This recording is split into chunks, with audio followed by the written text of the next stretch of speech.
This podcast is brought to you by Triathlon Coaching, where we help triathletes and cyclists like you train smarter to race faster. I'm your host, Jordan Donnelly, and on my left is former Australian Ironman Champion and head coach of Triathlon Coaching, Gerard Donnelly. With the holiday period approaching fast, it's time to start thinking about how you're going to attack your training program in this period. For most people, they have a week or a few weeks off where they are away from home. They might be on holiday somewhere, but they potentially have more time to train. But is training more a good thing over this period? Or how do you balance a potential increase in training with a potential increase in busyness that naturally comes with this holiday period? What's the best program you could do to make the most fitness gains? We'll talk about it all in this episode. But first, Dad, welcome to the episode. What are you grateful for? Thanks, Jord. I'm looking forward to talking about the holiday period training. It's something that I definitely reckon as people get wrong. So it's going to be a good topic. What am I grateful for? I'm grateful that we are in charge of our own destiny. And what do I mean by that?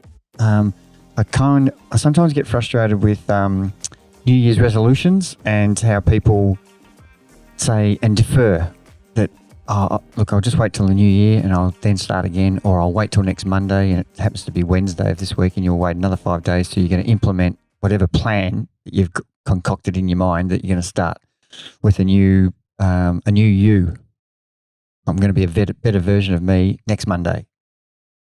So I'm grateful that we have the opportunity to do that right now and today. And yeah, if, you know, we're in a society, in a world where we're restricted by a lot of things. We've just found that out over the last 2 years. You know, with the pandemic, we weren't allowed, pretty much in Melbourne, we weren't allowed to do anything.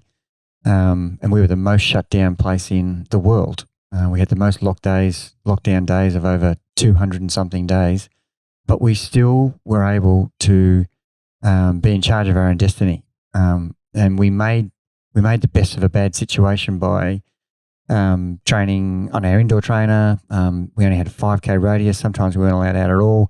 So we still kept the mantra of you're in charge of your own destiny by just manipulating days and weeks. So I was really grateful for that freedom, which even was restricting. When it was maximally restricted, I'm still grateful that you still had the choice to wake up each day and be in charge of your own destiny for that day. So I'm grateful for that opportunity. Couldn't agree more. My gratitude is quite simply the Ashes has started, and it really just feels like summer is here now because the Ashes, for those who don't know, is a cricket series of best of 5 matches across the entire summer period or December-January period. And growing up watching cricket, it just means that summer is here. And so the cricket being on all day in the background is synonymous with summer, and it's just a really great feeling. So that's my gratitude. Unreal. What's caught your attention? Well, there's a couple of things. One was Wout van Aert started the cyclocross season in unbelievable form and smashed the field. And the field was full of all great cyclocross riders. He even crashed and still won by over a minute and a half. That was one thing that caught my attention. The other thing was there's a really good young rider in Melbourne, Liam Johnson, a mountain bike rider, and we have a local kind of like a test. It's almost like a test hill. And I'm sure every city in Australia and the rest of the world has a similar thing. Well, the hill that we have in Melbourne's called the 1 in 20, and it's a 7K climb. An average gradient is maybe 4%. It's got bits that are 6 or 7 and bits that are 2 or 3. But it's a bit of an iconic climb, and everybody measures themselves against, and it's a Strava segment. And Freddie Ovett holds a record, or did hold the record till this week. So that's what caught my attention is Liam Johnson beat it by 1 second. There's a lot of, they did it as a group, not a solo. There's a particular day, it's a bit of a headwind, tailwind. So there's lots of variations, but still it doesn't matter. He's right up there with the best. He's going to be a talent, and if he transfers from mountain biking like some unbelievably other talented riders, Cadell Evans, etc., to name one, across to the road, he's going to be someone to look out for. So that's what caught my attention, and look out for that name. 19-year-old at the moment, averaged 486 watts for 12 minutes, 19 seconds. That's elite. That's those are the numbers you hear from the elite riders. So that's really impressive.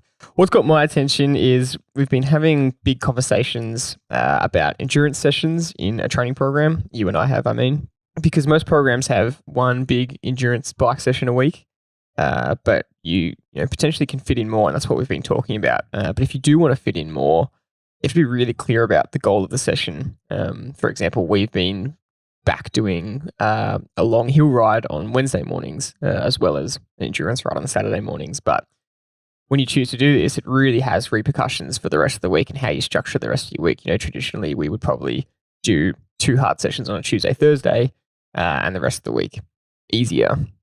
But if then you train hard on a Wednesday, and just by nature, the endurance ride in the hills is hard, even if you try and go easy. So it means you can't really train Thursday, Friday hard. So it really changes the whole week. So it's just been a really interesting discussion about what's the purpose, what's the goal, and how would it benefit your program, and is it worth doing?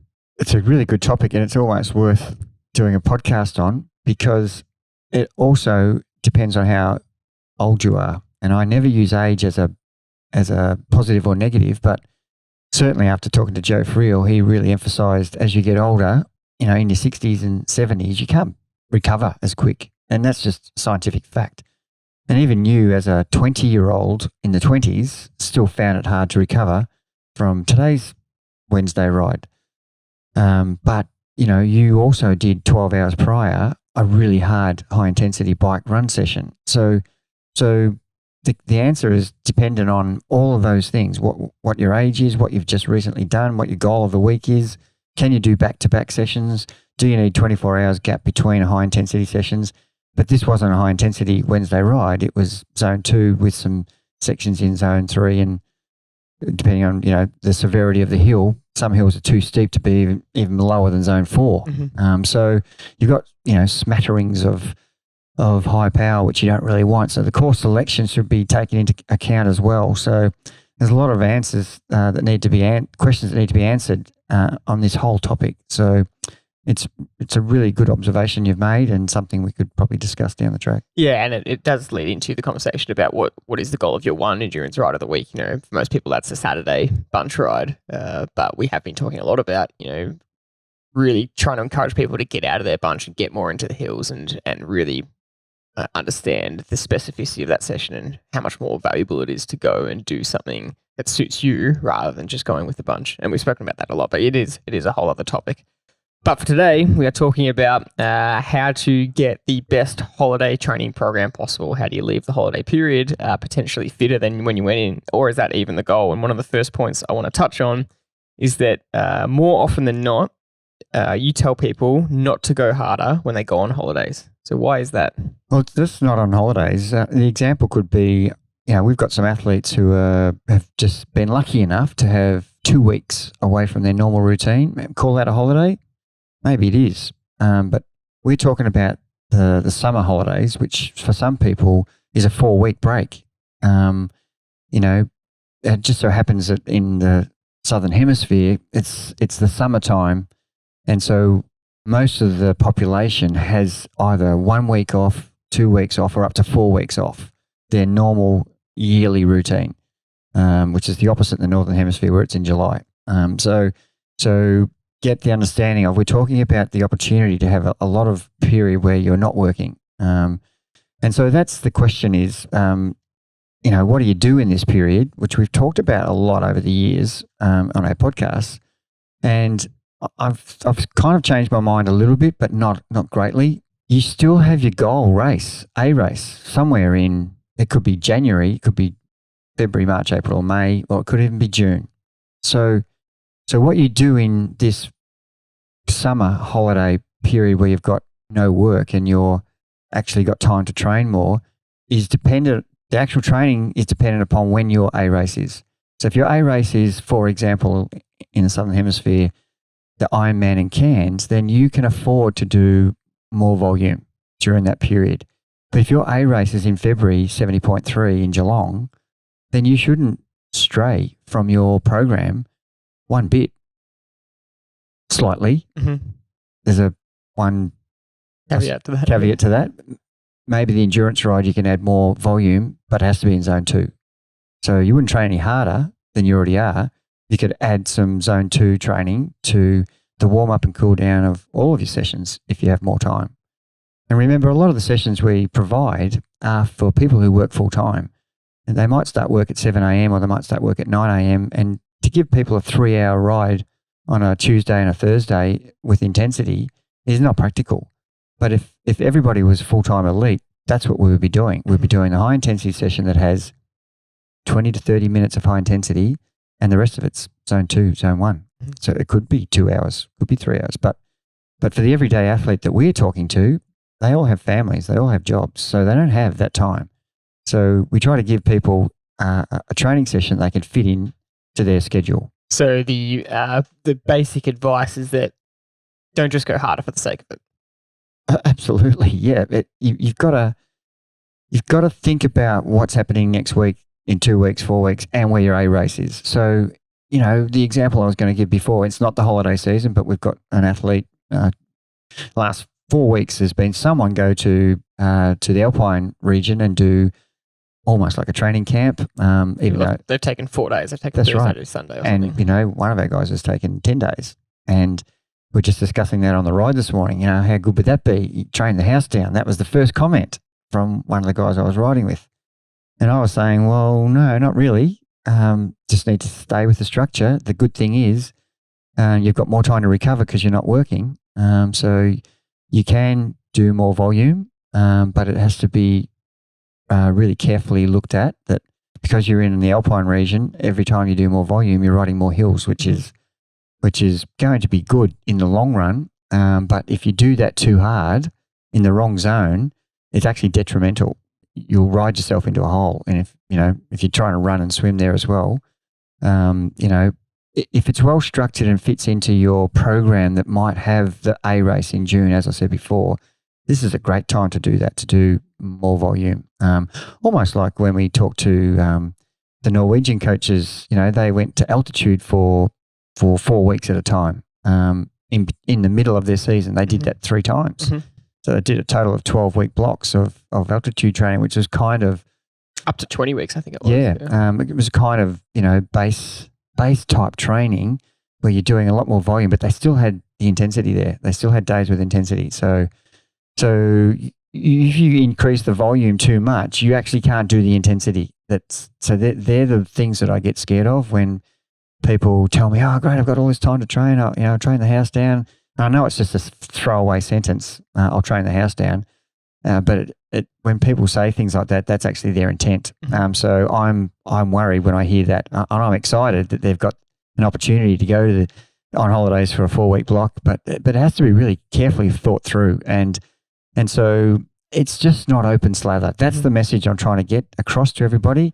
It has to be carefully planned and thought through, and you can increase the volume, but it's got to be in the right zones, and not at the expense of the intensity that you're trying to continue on, the consistency of your program. This program is not so restricting that you can't do this. It is very flexible.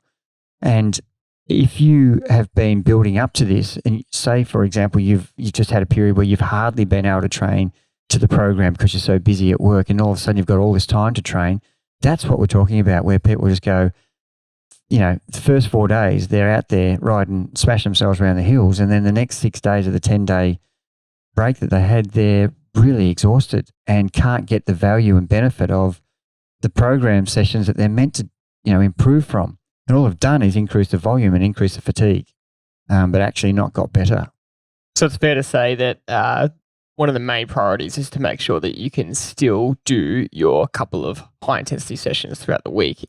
So if you're going to choose to increase the volume somewhere, it can't be at the expense of being able to hit those 2 high-intensity sessions. That's right. And you can manipulate those high-intensity sessions to have bigger gaps between them. You could have them, for example, on the Tuesday and then have them on the Saturday, just because we're trying to do the 80-20 where, 5 days is kind of really improving our endurance, our zone 2, our pressure on the pedals, our strength in the hills, but, spread the 2 intensity days out, because in a normal 7-day week when we're at home in our normal routine working, we have specific days where we have time off from work. It might be Tuesday, Thursday for shift workers. It might be Wednesday, Thursday. For the average population, it's Saturday, Sunday. That's 90% of the people. But when you're on these periods where every day is a weekend day, then you don't have to have the high intensity days, Tuesday, Thursday, or Tuesday, Friday, or Monday, Wednesday.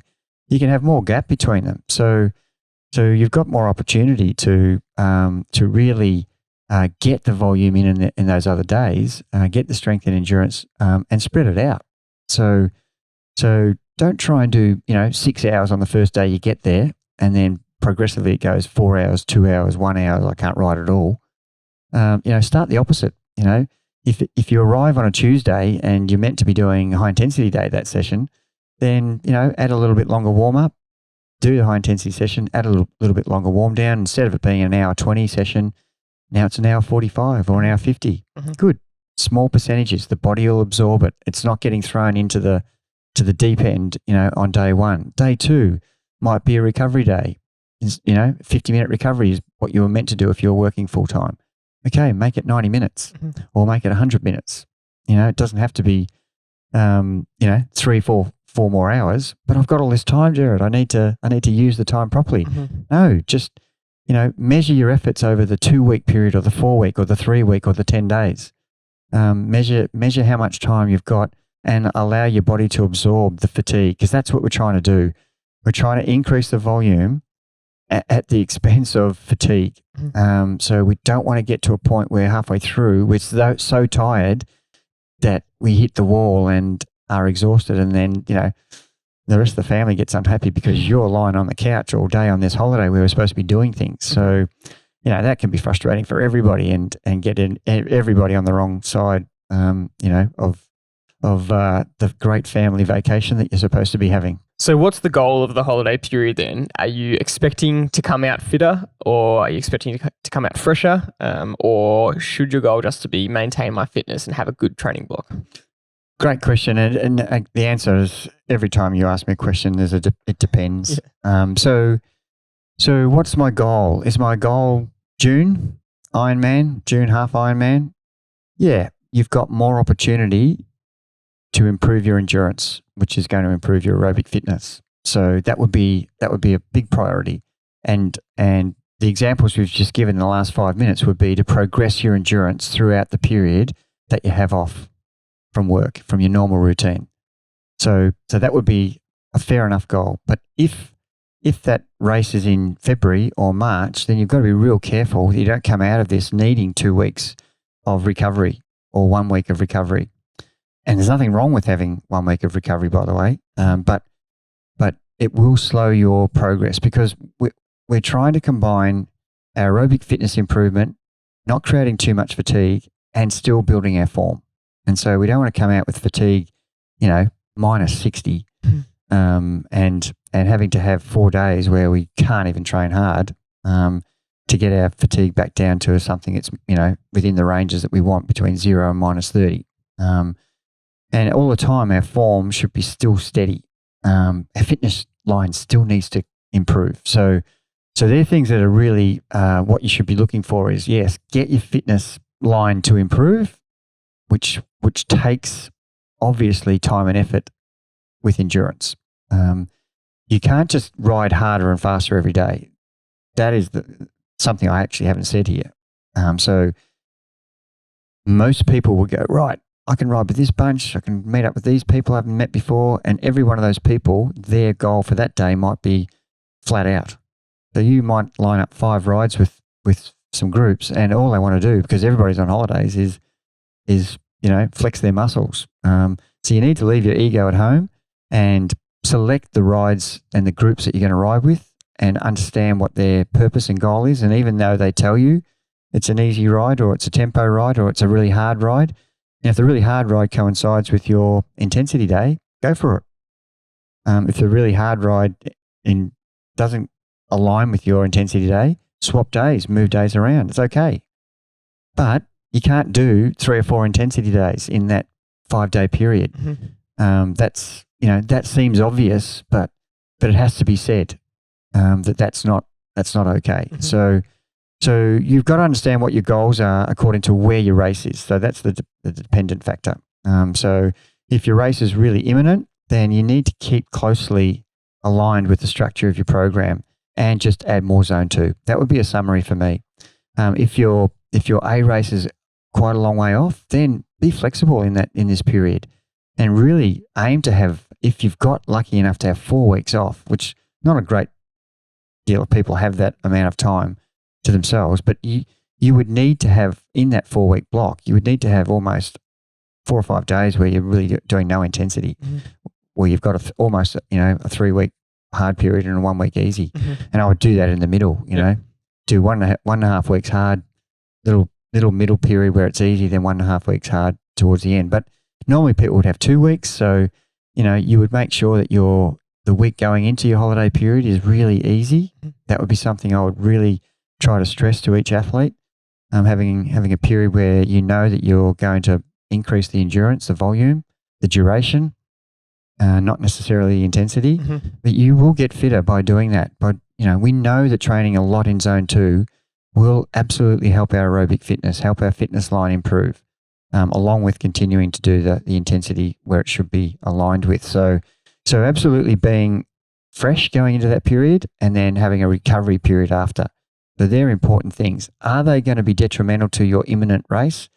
If they are, then you've got to be careful about how much you really push yourself, because, you might be in a build phase or you might be in a race ready phase, and, they're very different. You could be in a base phase, which means you've got all the time in the world to actually do more endurance, and you've got great period of recovery because you're not actually going from your exercise straight to work. You're actually going to relax, sit by the pool or go for walks. So yes, the answer again, always it's dependent.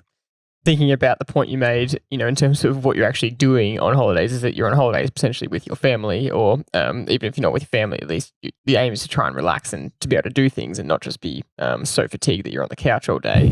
It's also ironic that in this period, we all seem to be busier. You suddenly have family things to go to. It's just constant, maybe social things, or that the calendar during this period just seems to fill up. And so you can't really afford to be training at the expense of being able to live and function, which is funny because, we all train and work throughout the whole year, but in this period you seem to be busier and potentially more tired. Yeah, it's quite ironic, isn't it? That in the holiday periods you're less relaxed because you've got to go here, you've got to go there, and got to meet someone for coffee, and there's got to go and see some special thing that you're in the holiday area you're in. The go-to things that you must see, which take time, and you've done your 5-hour ride and the family's ready to go at 10 o'clock and you arrive home at 5 to 10 because you got up at 4:30. It's actually not really holiday mode, is it? It's almost like harder than the work zone that you would normally be in, and you've got 5 minutes to get ready to get into the car to go to take the kids somewhere, and you've got no recovery. So these are things you have to take into consideration, and the body will only take so much before it starts to break apart. So the absorption rate we talk a lot about, and how well can you absorb the fatigue that you're stressing the body through. And you have to be well aware of, that if you're feeling like you're falling asleep, then you probably need to go to sleep. So to give yourself a chance to recover. And if the scheduled family drive is in 5 minutes, you've got no chance to go to sleep. So you've got to be careful about what you're doing when you're doing it. For triathletes, and this is actually for cyclists as well, but maybe more for triathletes, they may go to a location where they can't take their bike or they don't have access to swim. They might be at the beach, so they could do open water swims, but maybe no access to a pool. You can pretty much always run wherever you go. If you've got your runners, you can run, but that's not always guaranteed if you're somewhere in the bush.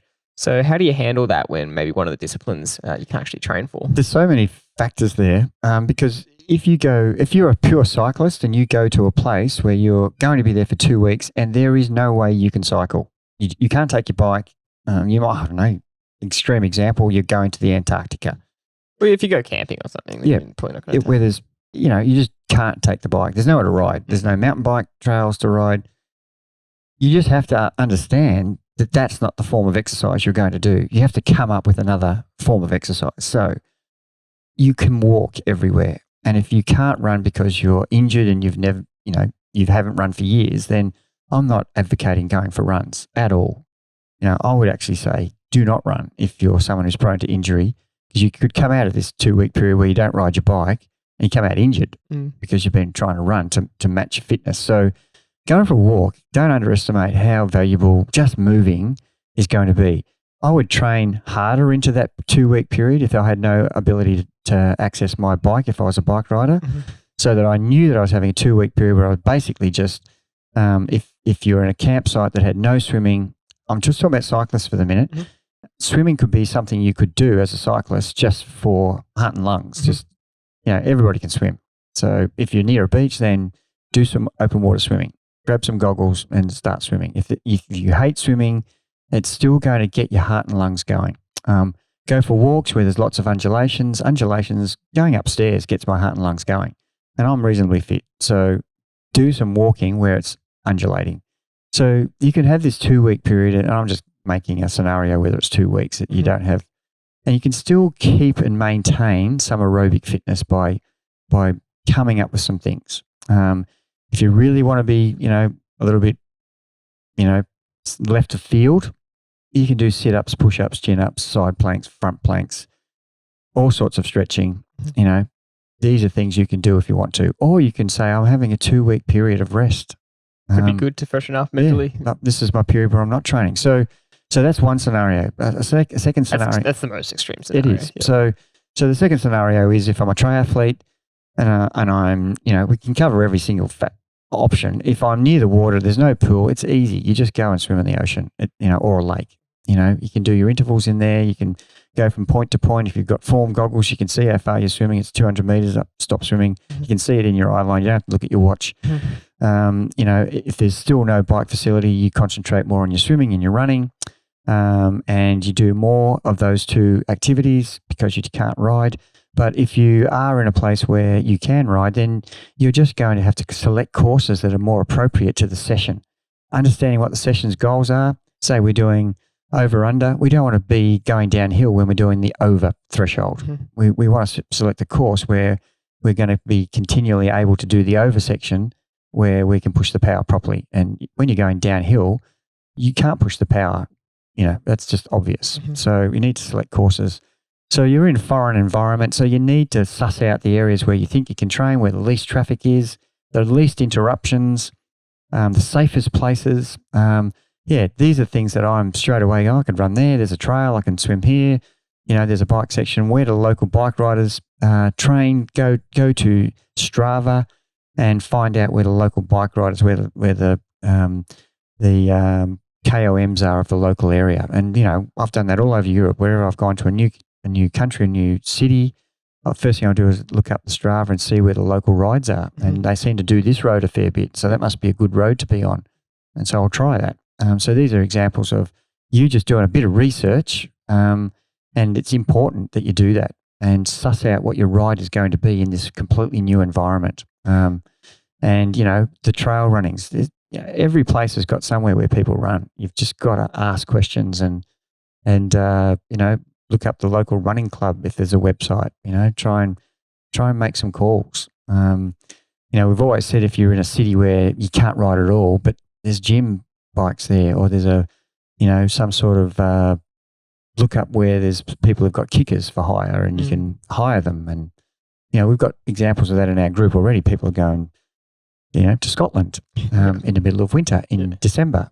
There's not much chance that you will be able to ride in the snow. So, already she's got her kicker organised, a borrow bike organised. This is the preparation you should be doing so that you can still come out the other end. Her races in March and half Ironman in March and February and June. So she's not going to miss a beat. It's got all that organised already. Done the homework. This is what you should be doing. So there should be no reason why you shouldn't be able to train or not train. And if you choose that this is going to be a recovery period, fantastic. So it can have both ways. It can be get better value out of the holiday period or recover. And I'm both options are absolutely fine if it fits into your program. But just be aware of the pitfalls of doing nothing and doing too much. As you know, the extremes I'm against. anything that's extreme is unsustainable. So therefore, your consistency goes out the window. So don't be extreme in everything you do, whether it's training, whether it's nutrition. You've just got to be balanced more, and do your homework. Be prepared better for these periods, and select the groups, select the courses, select the times. If the family's got something on that's going to take 8 hours, don't use that as your 5-hour ride day. Yeah. Move it.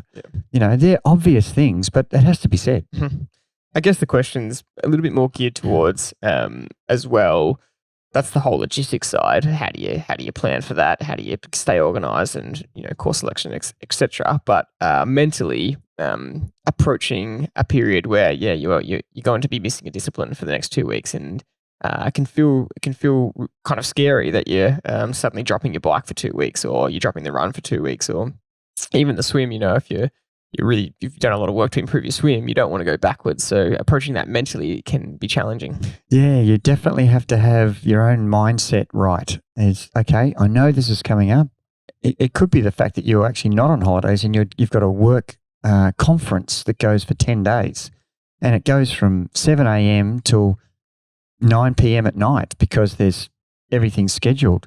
You've just got to accept that that's what's going to happen, and therefore mentally, I know that's going to happen. I'm going to train a little bit differently leading up to it, and then I know that I'll be fresh post, so I can actually do some testing straight away because I've freshened up. It's almost like a mini taper. So you can actually just think it through and get the positive outcome that is there. You've just got to find it.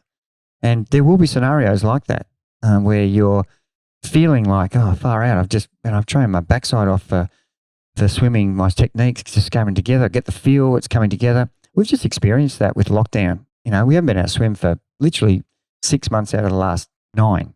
We've only been able to swim for the last 2 months. Mm-hmm. And understand how quickly we're swimming back to normal again. Mm-hmm. The base that you've created from a year of swimming properly, it's not lost. It's in the bank. Mm. Don't think that it's not there. Same with the running, same with your riding. Everything you've done in the previous 5 years, 2 years, 3 months, if you have a period where you're injured or sick or on holidays where we're talking about now, where you can't train, you will be fine. You just need to take a few weeks to get back, and all of a sudden you're back to where you were. I've got huge examples of, some guys in our group who, through whatever the reason is, work in illness or sickness, have had periods off. And I use my own example. I had 5 weeks off with a fractured hip, and literally 8 weeks later, I did an FTP PB of 8 years. Mm-hmm. That's a negative situation turned into a positive. Mm-hmm. I used that time. I was fresh. Mm-hmm. My base was still there. I was in really good form before I fractured the hip, and it didn't do me any harm. In fact, it freshened me up. Mm-hmm. And that's probably another podcast topic, should we train all year round? And I look at Wout van Aert, and he does. He defies the odds. He trains all year round, and he races all year round. He goes from road cycling to cyclocross. Cyclocross, Grand Fondo, and he, the Tour de France, he won 2, the sprint and the time trial. And here he is, probably going to be world champion cyclocross. So there are exceptions to every rule. But in general, the point I'm making is we do need some time down. And one of the guys who's got the Hort route is his goals for next year because we're back to traveling again. Dave won't mind me mentioning this, but we've decided that December is going to be his period where he pulls back. Mm-hmm. And because it's going to be a big 6 months leading into the Hort route, which is, for those who don't know what it is, it's 5 or 6 days of master style Grand Fondo racing. And every Hort route's different. That's why I've said 5 to 6 days. Some Hort route 10 days, some are 6, some are 3. Mm. So every Hort route has, you can go mountains Hort route, Pyrenees, or you can do Alpe d'Huez mountains. You can do Spanish Hort route. There's 30, 40 Hort route options around the world where masters riders have a GC opportunity, general classification over days. With a grand tour in the hills for masters riders. For masters riders, yeah. So he's going to have a big preparation for that. So it's okay to have an easy period. So mentally, you need to understand what your big picture is and what your what you're dealing with every day, every week, every month. And as a coach, what sort of patterns do you see in people over this period? I know you've seen a lot of variation over December, January, and again, you'll probably answer more talking about people in the Southern Hemisphere where it's summer, because in the Northern Hemisphere, as we discussed before, it's totally different. People are going to be indoor training, etc. But what have you seen as a coach over this period generally? Yeah, I suppose if we relate it to all the people listening from the Northern Hemisphere, it's your July. What do you do in your July? And for in the Southern Hemisphere, what do you do in your December, January? And the typical scenario, and I'm talking about nearly 90% of the people will have this outcome. They've got this all of a sudden, all this time to train, and they start the first 3 or 4 days absolutely flat out, and they can't wipe the smile off their face. They're having an absolute ball. And, oh, yeah, all right there. And some guy goes, oh, I'm going to do extra. Yeah, I'll do that as well. I'll go with Johnny. He's doing another hour. I've got time. And that's great. It's fantastic. You're enjoying yourself. You're loving what you're doing. And that is important. But you've got to understand that eventually you can't keep doing that every day, because you will not even be able to get out of bed by day 6. Yeah. You know, some guy says, you're up for a ride, and you'll go, I can't. I'm just exhausted. Yeah. And I remember the scenario Frank, my brother, went to when he went to France, and we're on the phone. And I was saying to him, oh, you must be enjoying, today you can do Ventoux, then you go into the Tourmalet next, and the Hautacam, yeah, and then the Abisk, and then, I was just rattling off. And he said, I did Tourmalet and I can hardly walk. I did both sides and I need 3 days off. Yeah. And I was so excited about doing it. Yeah. And that was just made me realize of the excitement factor of I'm in this great riding mecca, and the guys who go to Bright, as an example, in Australia, you've got Falls Creek both sides, you've got Hotham both sides, you've got Buffalo. You've got 3 of the biggest mountains in Australia right at your doorstep. And I'm going to do Falls the first day from where I am, and that's 6 hours. Then I'm going to do Hotham all the way to Omeo and round to, the backside of Falls. There's another 8 hours. Well, you just can't do that. And that's the scenario that I see happen. And you could be just going down to and I'll just keep using the examples locally here. There's a holiday area from Melbourne, which is the Mornington Peninsula, or the West Coast. Mornington Peninsula's got Arthur Seat and Red Hill, and great riding areas. And the West Coast has got Lorne and the Great Ocean Road. They're fantastic places to ride, with hills and rolling terrain, just perfect. And I just love riding there. But I have to check myself and go, no, I need to do it easy today. I need to do tomorrow harder. And then 3 more days I need to do longer. So the scenario is always going to be, yes, start hard and fade, just like they do in races. Yeah. No different. They get off the bike, they get onto the bike, go flat out and fade throughout the whole ride in the triathlon. By the time they get off the bike, they're exhausted. Then they get off, and for some reason, they still want to run flat out. And by the time they get halfway through the marathon, they're walking. This is no different to their holiday regime. So we've just got a human nature to get excited and go flat out. And, I even remember as a youngster drinking, going to the pub. Instead of just taking your time and having a few drinks, everybody's drinking flat out in the first hour and wiping themselves out. And we've all done it. We just get excited and get carried away. You still have to have fun, but you can have more fun by doing the whole 2 weeks of training without killing yourself. And as Frank said, I'm going to have to rethink my strategies. Yeah. And I'll ride the next set of hills a lot easier and spread it out.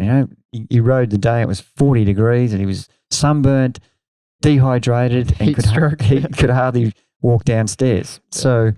So that's the scenario that's going to play out in probably everybody's holiday period. Don't be that person. Be a little bit more sensible. I want you to have fun. I want you to have a smile on your face, but you'll have a smile on your face for the full 2 weeks rather than the first 3 days. Just like you would in a race, have a smile on your face at the end of the race instead of, thinking you're a hero in the first 10 minutes of the ride and 10 minutes of the run. The laws of the body don't just suddenly go out the window because you're on holidays, and training principles are training principles for a reason. You don't become superhuman when you go on holidays. Yeah. You still have fatigue and all the things that come with it. We don't just say you can only do 2 hard sessions a week for the sake of it. It's that rule still applies on holidays. Yeah. And you can do 5 hard sessions. People have done it. They've just gone flat out. Yeah. And the outcome is generally they're sick or injured or don't train for another month. Mm-hmm. They had a great 2 weeks of training camp, but they're that exhausted. That is a scenario that's happened many times. And glandular fever, just fatigue, chronic fatigue. You see it happening. And they're extremes again. And I'm just trying to give examples of situations where you've just got to think a little bit smarter about what you're doing. You don't want to sabotage your own program. And that's in a sense what you're doing. That's a really great way to finish. That was the goal of this podcast, was to talk about the holiday period coming up and give you an indication of the best way to attack your training program. And it's really quite simple. It's be smart about it and be patient, and you'll probably enjoy the whole period more. And as you said, add more volume in zone 2 rather than trying to add more consistent intensity, because it won't last. Yeah, and if you can remember one thing is in order to do more work, there will be more fatigue. So be clever, and the more work has to be zone 2 and not above. If you can just keep that thought, then you will have an absolute ball. That's it for this episode. Thanks very much for listening, and we'll see you next time.